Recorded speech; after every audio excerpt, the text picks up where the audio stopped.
Okay, so far it looks like everybody decided to make this trailer a week because we got two very important trailers to really talk about. First one was the Bumblebee one, and you guys can check it out. It's actually the last video I posted. And now it's going to be Dark Phoenix. It's funny because I thought it was going to be called X-Men Dark Phoenix, like all the other ones. This one they're just calling it Dark Phoenix. I don't know if maybe it's going to be a rebranding thing that they're trying to do because of the inevitable absorption of Fox by Disney. But I'll talk about that a little bit more after the trailer. But for now, it's in the morning. I woke up and went straight to this. I haven't had my morning coffee, haven't had my breakfast, and I'm keeping my girlfriend waiting because we're supposed to have breakfast. Speaking of my girlfriend, she's a huge Dark Phoenix, or more so Rogue and Jean Grey fan from the X-Men. Actually, I think X-Men, she's more into X-Men than I am, to be brutally, completely honest. But I still dig some of the mythology behind X-Men. And it's funny because I wish I could go up against the grain, but I'm right there with a lot of folks. The movies that are revered in the X-Men pantheon of movies, with the X-Men 1, 2, Logan, Days of Future Past, and First Class are pretty much the echelon of X-Men movies to watch. All the other ones are either dog shit or they're alright, but you can kind of skip. So far, that's kind of in the camps that I'm in. I wish I could speak differently, maybe to different levels, but that's how it is. Let's see if Dark Phoenix looks any more promising. Not brought to us by Bryan Singer, directed by, I think, Simon Kinberg, who's normally a producer. Let's see how he fares off. So here we're going to take a look at the impressions I get from the first Dark Phoenix trailer.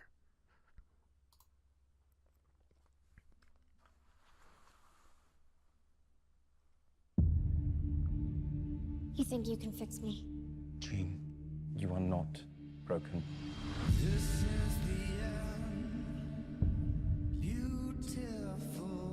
So that was between Future Past, Days of Future Past, and Apocalypse. So something was planted there. What did you do? I had to keep her stable. I protected her. From the truth?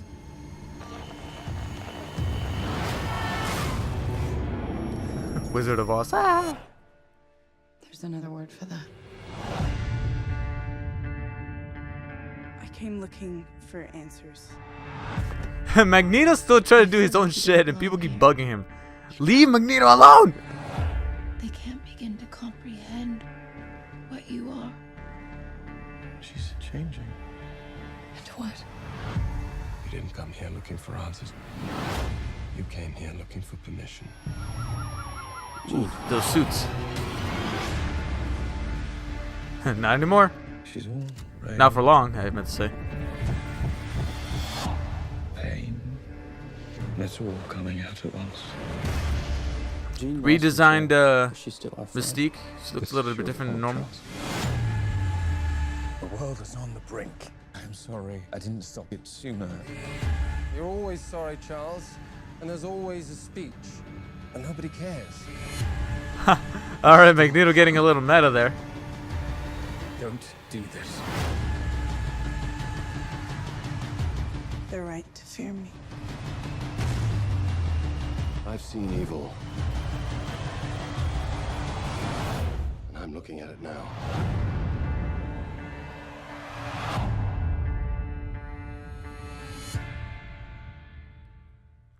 February. It's funny because normally when a movie gets a February release, it's like, they've been proving us wrong lately. I mean, Deadpool came out on the exact same date. Kingsman came out in February, the first one. Lego Movie.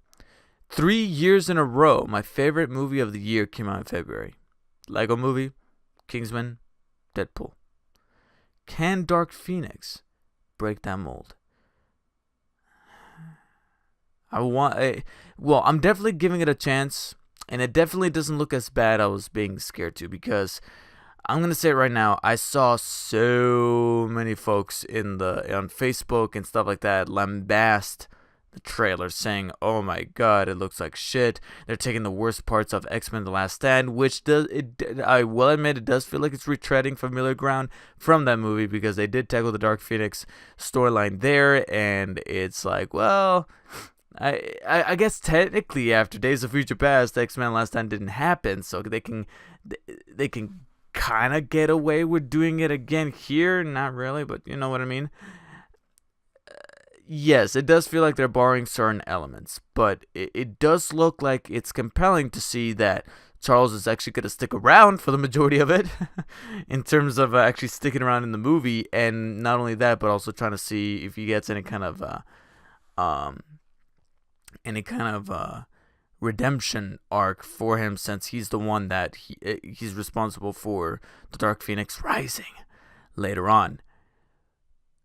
With that said, there are some things to be a little worried of. Somebody in the comments, and I hate to have other people's comments be kind of be poured out of my mouth because they don't sound original, but at the same time, I can definitely see where they're coming from. There's some folks in here that do not. Okay, I guess what I can kind of do with that comment is kind of encompassing in one overall comment that I'll just put out here, and that is that everybody looks serious. Everybody looks mega serious. Like, I don't see it. And granted, it's just a trailer. Maybe we'll see the tone. And we've seen that happen many times. The tone can kind of alleviate itself a little bit later. But everybody just looks so dead on serious and depressed. And I'm scared that that's just going to be the entire flat line of the movie. And it's not going to be very enjoyable to watch. It might be a good, competent movie, but it just, with like folks like X-Men, and I'll tell you this right now, when everybody's acting serious, but they're wearing those yellow and blue costumes, to me it doesn't gel right. That's why First Class just did it perfectly. They were wearing the yellow and blue costumes, but that movie had I don't want to say a light tone. It was dramatic when it needed to be, but at the same time, it realized its place. It realized that it's X-Men. It needs to have fun when it needs to, and they did. Where there was like montages and stuff like that. You had really good moments of levity, even between Charles and Magneto. So that movie worked for what it was. This one, like I said, I'm scared that they're going into a very serious place, and because of that, everybody looks just so serious. And I'm scared that they're just not going to have fun, not only being on set, but also being in this film. Keep in mind that this is the movie that they had to ante up the salary to keep James McAvoy, Jennifer Lawrence, and Michael Fassbender, because the three of them were kind of hinting that they were not going to be returning. And it was going to be a Dark Phoenix movie with everybody else but them.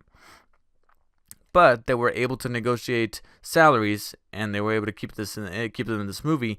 But you know that something is iffy when salary is the main focus point of a actor's return to a role, rather than them actually wanting to be in the movie.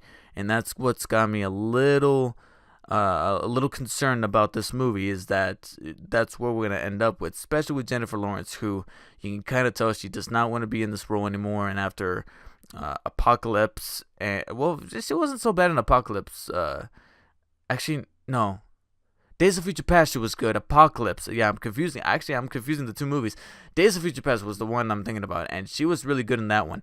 Apocalypse was the one where she was just kind of, yeah, okay, and I don't see that much different of her here, and I think that's just a good little example as to how the concerns I mainly have with this movie. But there's still some great shots that still look very Singer-esque, so whenever you have a producer that worked with that director from the other movies then taking over directing, that's still a good sign. It's not somebody that was completely outside of that ecosphere.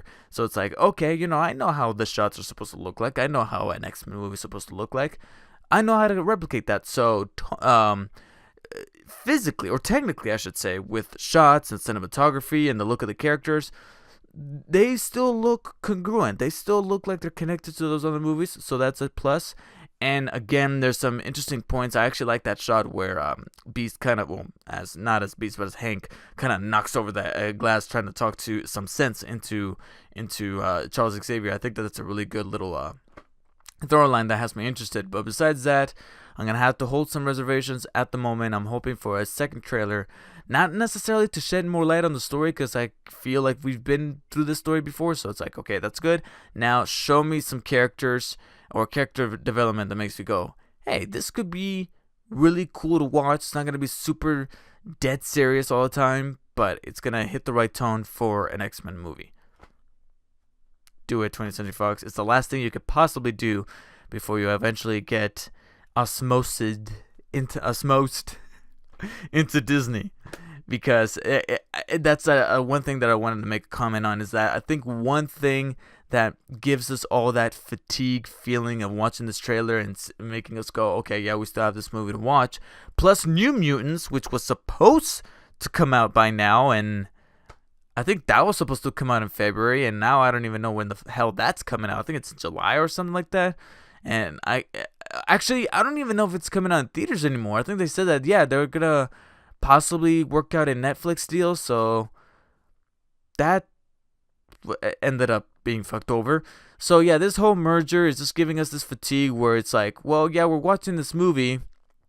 Does it really matter though? Does it really matter, since Disney is going to be taking over this eventually? I mean, they just need to sign on the dotted line at this point. Do we really care about Dark Phoenix as much as we're hoping to in these trailer reactions? I'm not even seeing that many trailer reactions from some folks, because even they're probably thinking like, does it really matter at this point?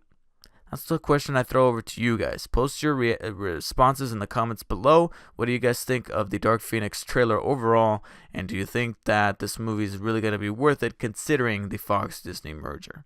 And are you, at this point, just waiting for Disney to just revamp the entire thing and just kind of meld it in with the current MCU line and see how that plays out?